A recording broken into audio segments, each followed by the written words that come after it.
A good old Subi. She's dirty. Just so you can get an idea. I've been driving around for 2 weeks like this. My idea is I eventually want to get a second compressor. Once I get a second compressor, I don't want to see the compressor. I think they're pretty ugly and I want it hidden so it makes it quiet. So my idea is to install it on top of the spare tire. I don't want to get rid of the spare tire just because it is a daily and I'm cheap and I don't want to have to pay a tow truck for something that I could fix.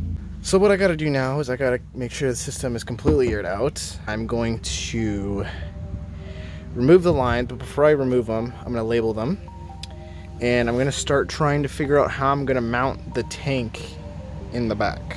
I want the tank in the back. I want to keep as much room here as I can, because again, it is a daily. If I ever need to pick something up, I still have the ability to do so.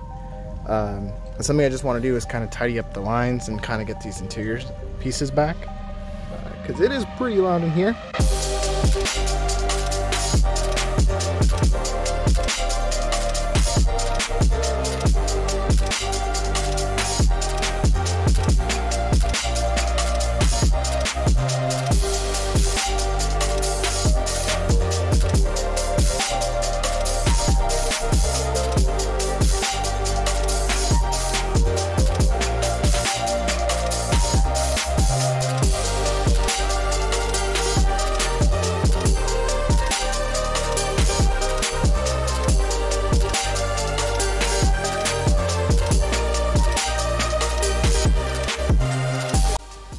I just finished installing everything back in. It's a lot better than what I had before. I'll go ahead and show you it. This is what we're looking at right now. This is not what I want, but this is a step closer to the end product. I'm not completely happy with how it's held in. I only have a couple zip ties down there. I don't really know a great way to mount this to the car without actually drilling into it. The Impreza had convenient bolts around here when I was installing everything, so I utilized them and it worked perfect. Actually, it never budged. The compressor is going to go here with another one eventually, and I'll have to get extensions for that. The manifold I want to have lifted up around here and make it look like it's floating, and I want to have probably like a hardwood floor, but I'll have to build up like a skeleton, almost like a false floor, to make everything look good. I think when I put it back in, everything's going to be kind of snug and I don't really have to worry too much about everything coming out. However, I want to know if this thing works. So, let's give it a shot. I'm not certain if I replace the fuse on this. So, it looks like it's working. Yes, there we go.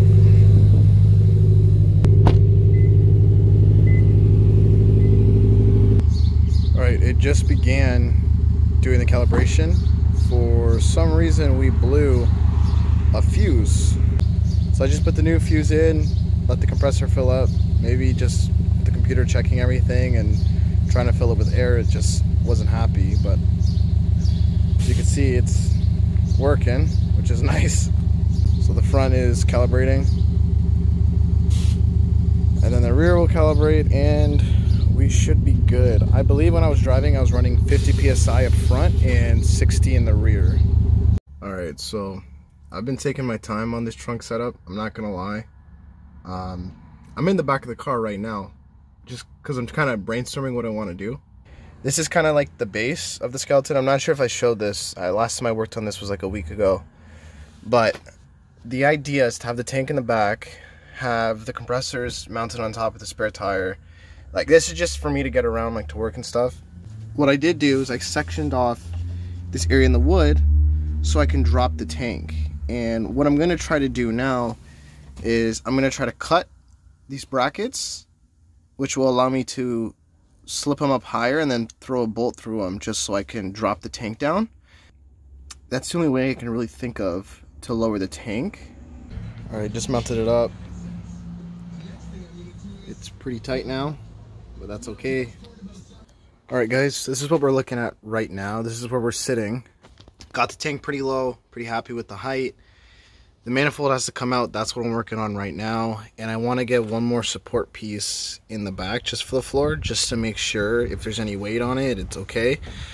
I think in the center for the flooring, it's going to be okay. I'm not really planning on putting a lot of weight back here, so I'm not worried about it. But this on its own is pretty sturdy.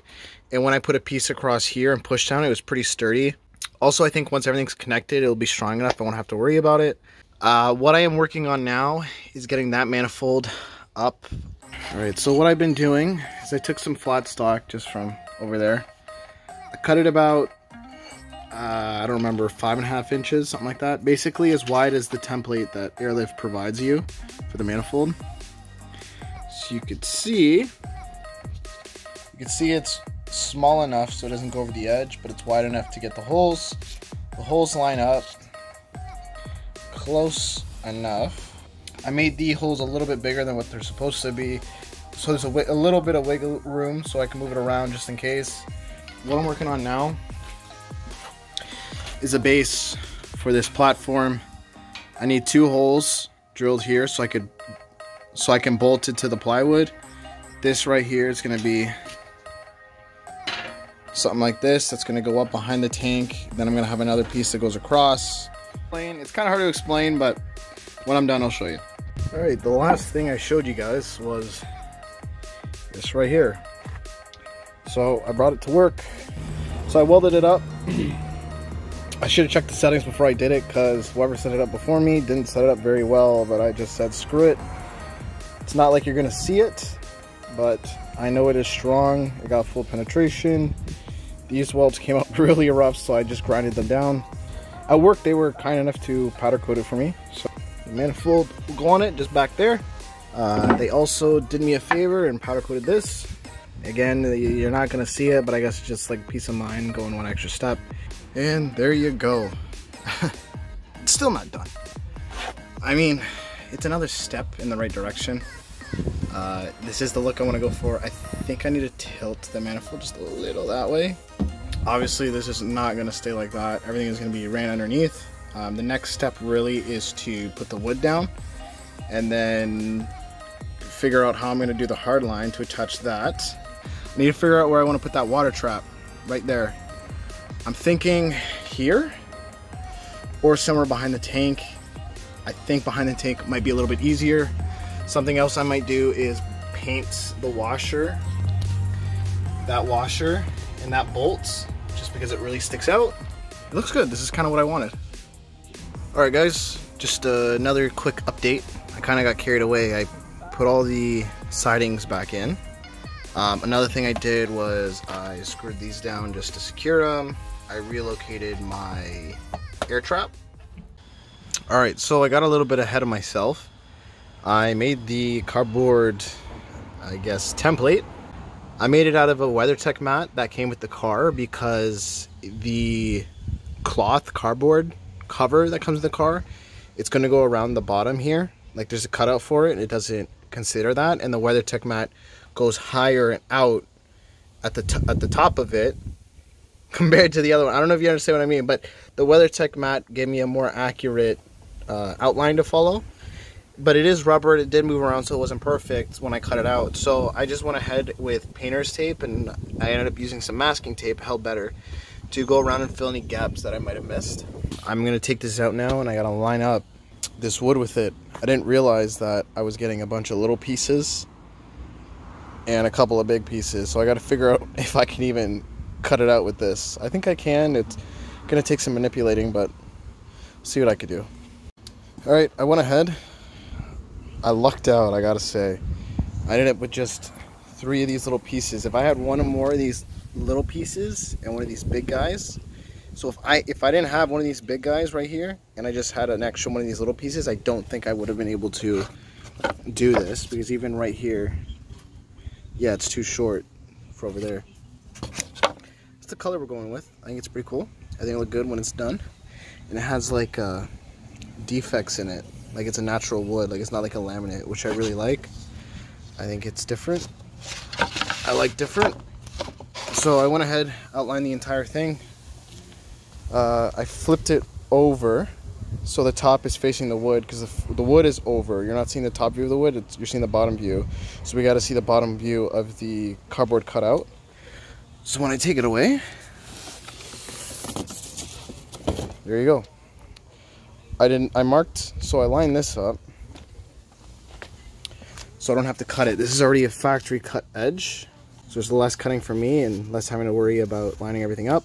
I made that mistake when I did it in that car, and it kind of came out poopy, but I do my best now, cut it out. I got to figure out what I'm doing up here. I kind of want to go around a little bit and up, just so if you kind of see from the side, it looks like the car's fully down. I got a guy checking me out, so I'm gonna do that around here too. Just go up and around and then back.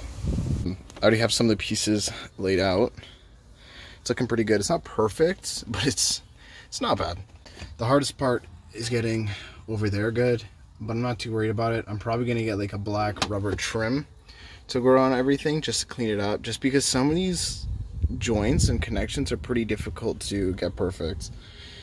And like, I got it pretty close, but at the end of the day, it's not gonna be perfect, and just a simple piece of rubber around the car will help fix everything. So I'm more than happy with that.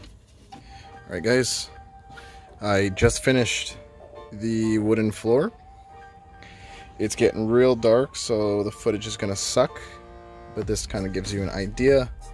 It's very strong because it's not laminate, it's actual like hardwood. Now it does bow a bit, but compared to like that car, it's a lot stronger. I'm hoping with all this stuff in it, the air compressor noise is gonna really go down. I'm gonna test it. Obviously I'm gonna drive around like this for a while. If it's still very loud, I might get some sound dampening and just stick it underneath the bottom of the board. Hopefully that will help. Alright guys, just measuring out a couple spots.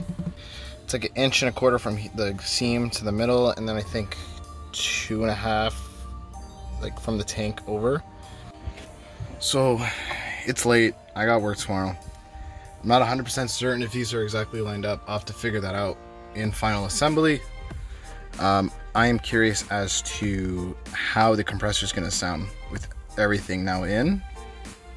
I feel like it's still going to be loud, but there's only one way to find out. And for now, I just ran the air lines through here just so I can get to work. Let's try out the air compressor test.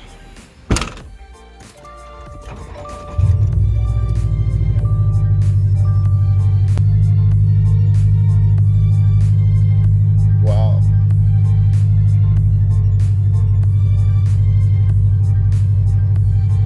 I have to say, I can't hear it over the exhaust.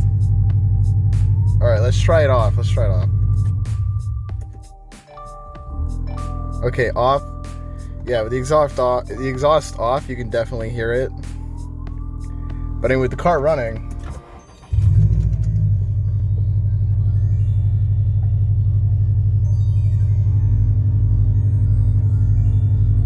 okay, never mind. I could hear it. It's still loud. Not as bad, but it's bearable. Basically what you see here into a clean looking trunk setup. I have no idea what I'm doing. Well, I have an idea, but I've never done it. It's something I've never done. So if I could figure it out, you can figure it out. So you need your 3/8 aluminum line, or I believe the other size is 1/4. So whichever size you're running, you're going to need. You're also going to need a pipe cutter, a pipe bender, and this can do both sizes. I got on Amazon. I don't remember how you tell the size, but basically put the tube in there. If it fits, that's the size. I got these straight double-sided push connectors to go through the floor. I ended up buying like 10 because I had a different idea in mind, but now I'm just going to kind of keep it cleaner. This is for the future. I'm not going to need this today. We're going to need a couple of straight push to connect fittings to go out of your tank. I'm not happy with the blue, but it is what it is for now. Eventually I'm sure I'll upgrade to black, and just some spare air hoses, and that should really be it. You're obviously going to need some sort of hole saw or bits to cut through the wood, measuring tape to measure it out, pencil, you know, basic stuff, but somehow this is going to be a clean setup. We will see. We need to start by draining the tank. While the tank is draining, something you have to keep in mind, I'll test this out on just a plastic hose for now, but when you put your hose inside your quick disconnect fitting, it goes in a bit away. So when you're measuring your hard line, you have to keep that in mind. I'll put my nail on it, pull it out, and it goes in by about 3/4. I'll have to keep that in mind when I'm running everything. After you cut the aluminum pipe, you want to sand it with some sandpaper and make it smooth. If you don't do that, you could damage the seal inside, and that is not fun. And you really don't want to damage the seal inside your manifold, because then you got to explain that to Airlift, and then you're out of manifold for a while. The tank just finished, so we'll start ripping this wood up. Alright guys, I went ahead, mounted the two straight, I don't know, 2 push connector things. I don't really know what you call them. I don't remember. I ordered them like months ago, and they've been just sitting in my garage. But what I did was I threw a couple holes so I can run air lines straight through it, so there's not so much strain on the connection when it goes through. I'm probably gonna have to get some elbow fittings because that is still pretty tight for this line, and I'm worried about seal issues, because I know right now when I had one piece hooked up to here going straight through into the tank, a fitting every now and then would get a little, there'd be a little bit too much stress on it, and I could hear it from the driver's seat of just the psss. And it's kind of annoying. I don't want to have any leaks in here. I want to make sure this is 100%. Not going to get to bending hard lines today. I might save that for the weekend, but this will allow me to get to work. So I'm back at it. The tank is draining. I ended up bending this hard line, and this is kind of like an idea of what I want. So I got to do this and then flip it onto the other side. So I didn't end up filming it just because a couple days before I got my wisdom teeth removed, and I didn't feel like filming. Like, I could barely speak. Like right now I have a dry socket, so I can't even like drink anything cold. It's not very comfortable. So I just went ahead and bent that up. But I realized there's an issue with my tank. Over here,